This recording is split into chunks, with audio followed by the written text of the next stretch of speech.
Okay, Sunitha.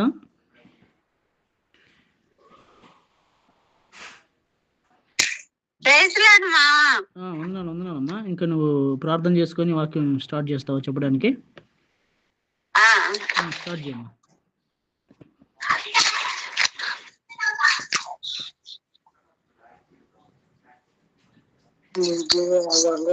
స్తోత్రం ప్రభా. నేను మొదటిగా వాక్యం వివరించుండగా నాయన నేను తోడుగా ఉండి నాయన నువ్వే నాయన ప్రతి ఒక్క మాట్లాడమని అడుగుతున్నాను నాయన. ధైర్యంగా అందరికి అర్థమై అయ్యే రీతిలో నేను చెప్పుటకు సహాయం చేయమని అడుగుతూ ఈ చిన్న ప్రార్థన భాషను చెప్పుకుంటున్నాను తండ్రి. ఆమె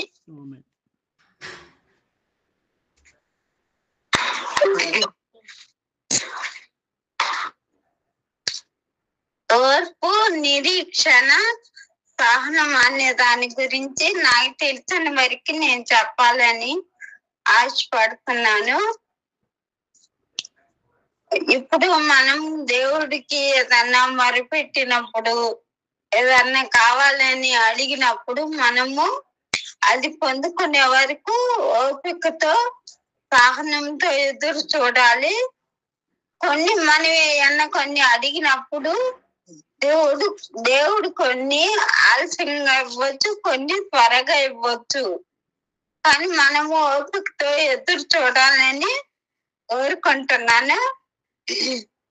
ఇక్కడ లూకా 18:1-8 చదువుకున్నాం. వారు నిష్కాక నిత్యము ప్రార్థన చేయుచుండవలెనని అందుటకు ఆయన వారితో ఈ ఉపమానము చెప్పెను. భయపడకయు మనుషులను లక్ష్య పెట్టకయుండు.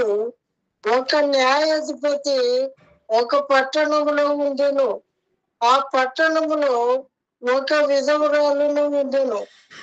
ఆమె అతని యొద్దకు తరచుగా వచ్చి నా ప్రతివాదికిని నాకును న్యాయం తీర్చుమని అడుగుచూ వచ్చాను. కానీ అతడు కొంతకాలము ఒప్పకపోయాను.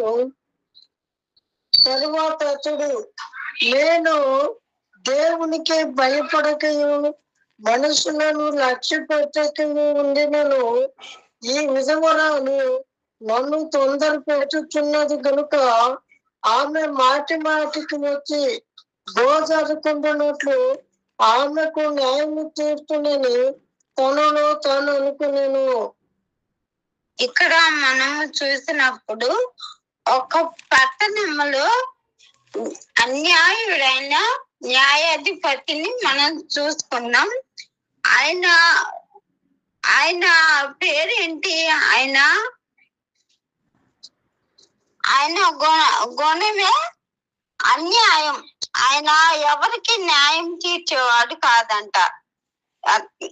అంత అధికారంలో ఉన్న ఇతరులకి సహాయం చేద్దాము, ఇతరుల్ని ఆదుకుందామన్నా మనసు కలిగి ఉండేవాడు కాదు.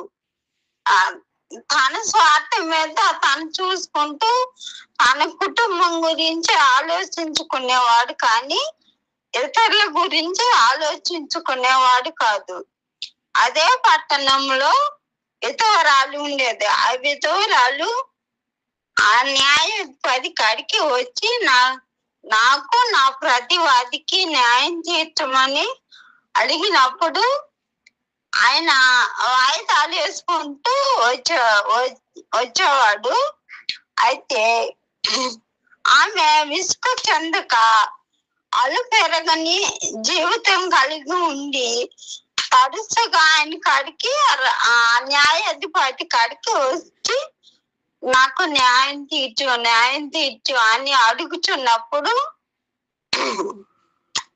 ఇప్పుడు మనం లోకంలో ఇతరులని చూసినప్పుడు ఇతరుల పైన మనము చిన్న చూపు కలిగి ఉంటాం. లోకస్తులు ఇతరులు నువ్వు నాకు ఎదురు పడితే నాకు మంచి జరగదు, ఏ మంచి నాకు జరగదు, అసలు నీ మొహం చూస్తేనే చూడకూడదు, నీ మొహం చూస్తే మంచి జరగదని లోకస్తులు అనుకుంటూ ఉంటారు. అయినప్పటికీ ఆమె ఇసుక చెందక ఎవరు ఏమైనా అనుకొని నాకేం బాధలేదు అని నా ప్రతివాదితో నేను ఏగలేకపోతున్నాను. ఆయన మాటలు నేను తట్టుకోలేకపోతున్నాను. దినదినం నన్ను ఎన్నో మాటలతో హింసిస్తున్నాడు అన్న ఆలోచన కలిగి ఆ న్యాయాధిపతి కాడికి వెళ్ళి న్యాయం తీర్చమని అడిగినప్పుడు చుట్టుపక్కల వారిని కూడా చెప్పుండొచ్చు ఆ న్యాయాధిపతి గురించి. ఈయన న్యాయం తీరుస్తాడమ్మా, తన స్వార్థం ఏదో తనే చూసుకుంటాడు కానీ నీకు న్యాయం తీర్చడు, ఆయన కాడికి తిరిగి కూడా వ్యర్థమే అని చెప్పినప్పటికీ కూడా ఆ న్యాయాధిపతి కాడికి వెళ్ళి న్యాయం అడుగుతున్నప్పుడు ఆ న్యాయాధిపతి అంటే ఒక పదవిలో ఉన్న వ్యక్తి కాబట్టి ఆయనకి ఎన్నో మీటింగులు స్నేహితులతో సరదా గడపాలని, ఆ భార్య పిల్లలతో సంతోషంగా ఉండాలని ఆశ కలిగి ఉంటాడు. కాబట్టి ఆ సమయం కూడా పిల్లలతో గాని, భార్యతో గాని, స్నేహితులతో గాని గడిపే అవకాశం కూడా లేకుండా తరచుగా వచ్చింది. ఆ న్యాయాధిపతిని విసుకుతున్నప్పుడు ఆ న్యాయాధిపతికి ఆలోచన అనేది కలుగుతుంది.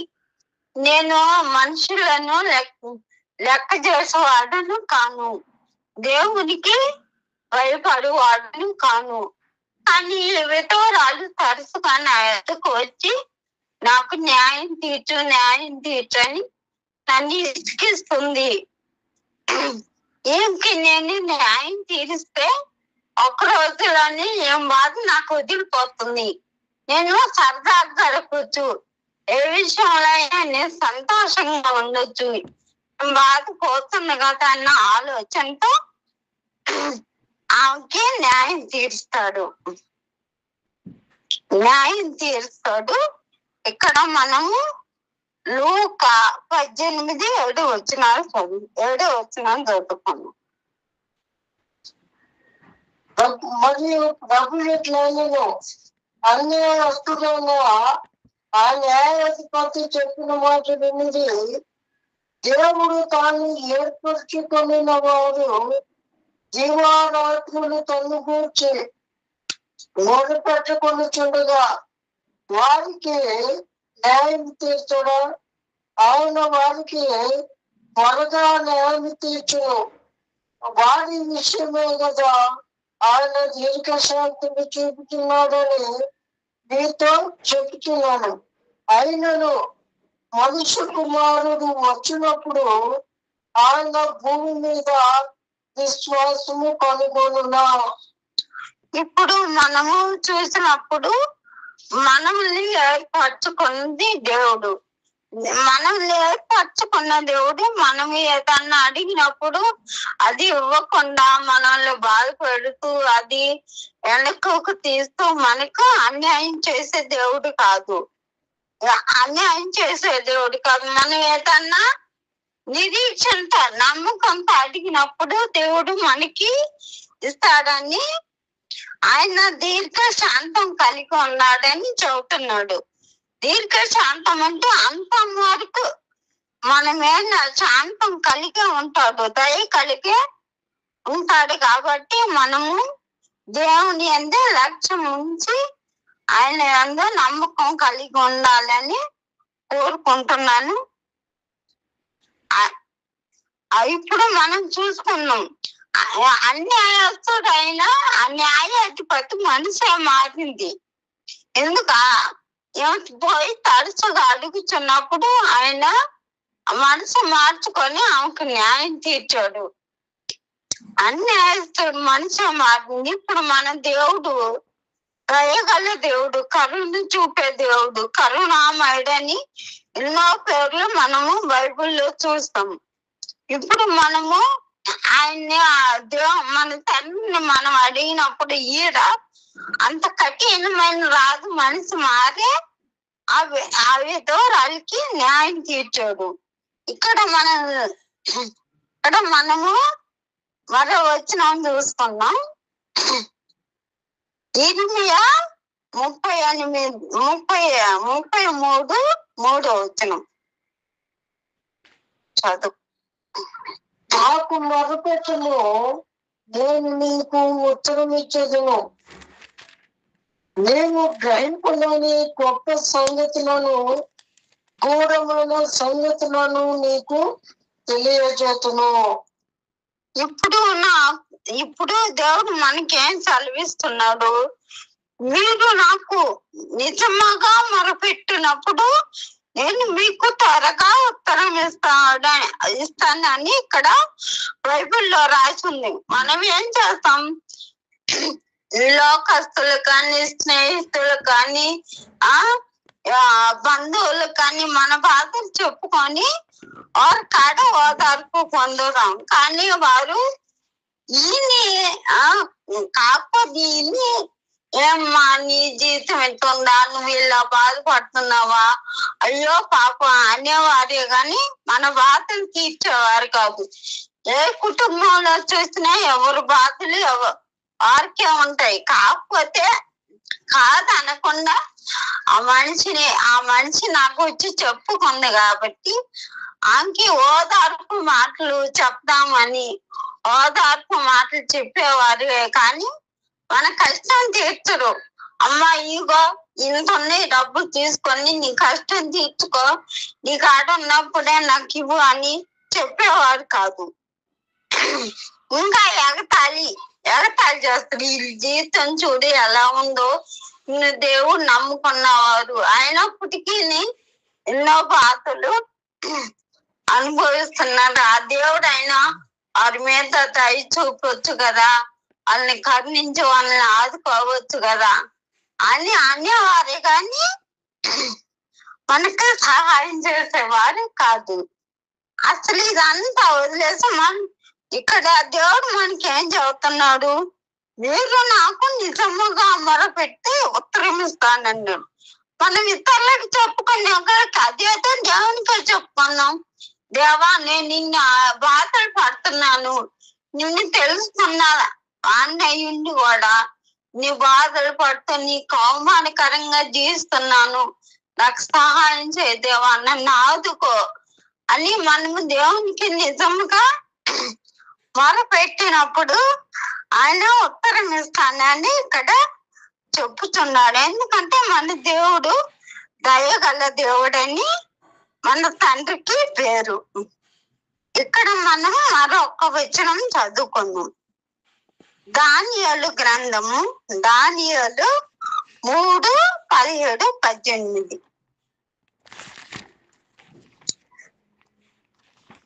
మేము సేవించుచున్న దేవుడు మండుచున్న వేడిమి గల ఈ అగ్నిగుండములో నుండి మమ్మను తప్పించి రక్షించుటకు సమర్థుడు.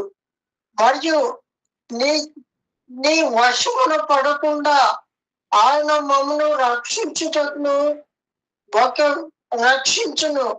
ఒకవేళ ఆయన రక్షింపకపోయినా రాజా, నీ దేవతలను మేము పూజింపమనియు నీవు నిలవబెట్టించిన బంగారు ప్రతిమకు నమస్కరింపమనియు తెలుసుకొనుము. ఇక్కడ మనము 3 భక్తులను చూస్తాము కదా. వారికి నెబుకద్నెజరు ఒక ఆజ్ఞ చెప్తాడన్నమాట. ఏమని? నా ప్రతిమకు మీరు మొక్కండి, మీరు మొక్కకపోయినా మిమ్మల్ని చంపేదను, ఇది చేస్తాను అది చేస్తాను అని వారిని ఎంతగానో భయపెట్టాడు రాజు. అయినప్పటికీ వారు భయపడక దేవుని యందు నమ్మకం ఉంచి వారు ముగ్గురు మెయిన్ మనం ఇక్కడ గమనించాల్సింది ఏంటంటే, వారు మెయిన్ నమ్మకం కంటే ఎక్కువ వాళ్ళు ముగ్గురు ఐక్యత కలిగి ఉన్నారు. మనలో మెయిన్ గా ఉండాల్సింది ఐక్యత కలిగి ఉండి వారు అగ్నిగుండానికి కూడా, నువ్వు మమ్మల్ని అగ్నిగుండం లేచినా సరే నీ ప్రతిమకు మేము మొక్కం, మా దేవుడు మమ్మల్ని కాపాడుతాడని మాకు నమ్మకం ఉంది. ఒకవేళ మా తండ్రి మా దేవుడు మమ్మల్ని కాపాడకపోయినా ఆ అగ్నిలో మేము చనిపోతాం, కానీ నీ ప్రతిమకు మేము మొక్కమని ఆ ముగ్గురు ఐక్యత కలిగి ఉన్నప్పుడు ఆ మాట రాజుతో చెప్పినప్పుడు రాజు వారి ముగ్గురిని అగ్నిలో వేస్తాడు. వేసినప్పటికీ ఆయన అంత బాధ అనుభవిస్తున్నా వారి ముగ్గురు ఐక్యత కలిగి నమ్మకం కలిగి ఉన్నారు కాబట్టి దేవుడు వారి మధ్యకి దిగి వచ్చి 4వ వాడిగా ఉండి వారి మధ్యన వారిని అగ్నిలో నుంచి విడిపించాడు. ఇక్కడ మరి మనము ఇంకో వచనం చదువుకున్నాం. యోబు గ్రంథము 13:15 వచనం. యోబు 13:15 వచనం.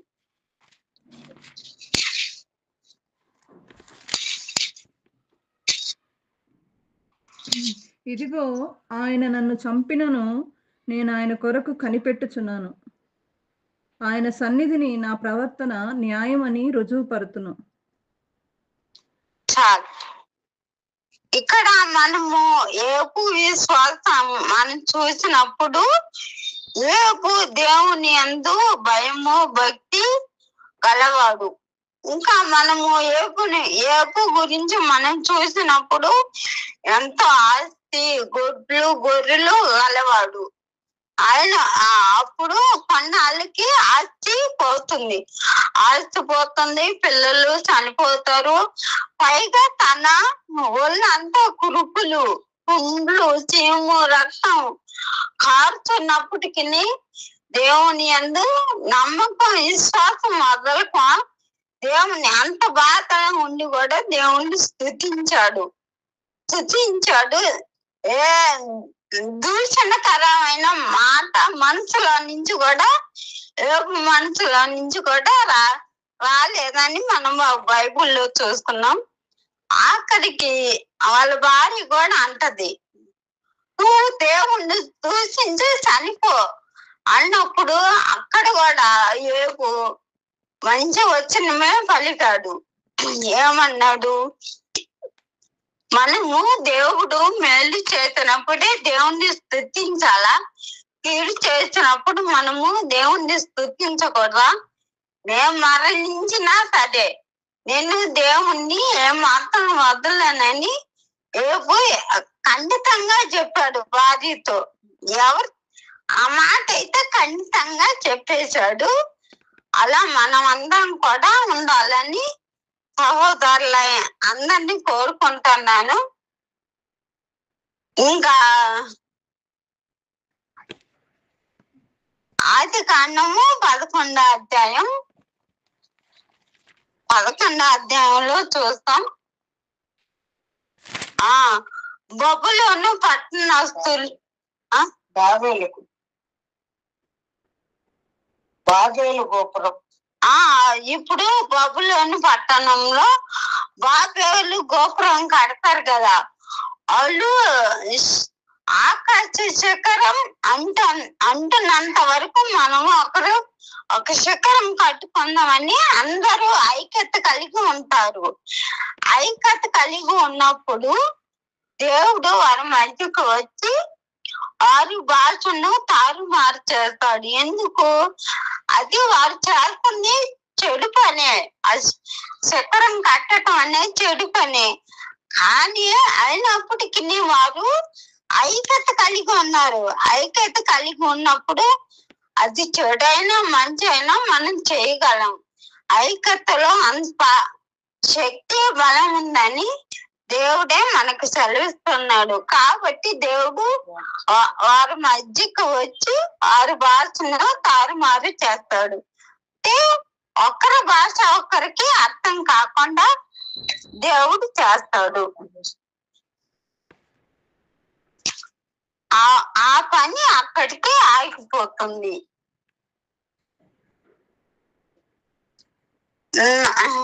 నా ఈ చిన్న మాటలు దేవుడు దీవించును గాక. ఆమేన్. Thank you Sunitha.